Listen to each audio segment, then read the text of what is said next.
బుగ్గ మీద వెచ్చని సిగ్గు వచ్చినప్పుడు దానిని అడుగు, ఎర్రదనం అంటే చెబుతుంది. పెదవి కొమ్మ పూసిన పువ్వు అందమైన నీ చిరునవ్వు, తెల్ల రంగు అట్టా ఉంటుంది. నీలో నిలువున పులకలు రేగిన వేళ నువ్వే పచ్చని పైరువు అవుతావమ్మా. దిగులు రంగే నలుపు అనుకో, ప్రేమ పొంగే పసుపు అనుకో.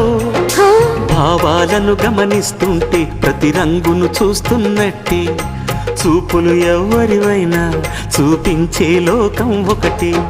నేస్తమా ఇద్దరి లోకం ఒకటే లేవమ్మా, అందుకే నా కన్నులతో లోకం చూడమ్మా.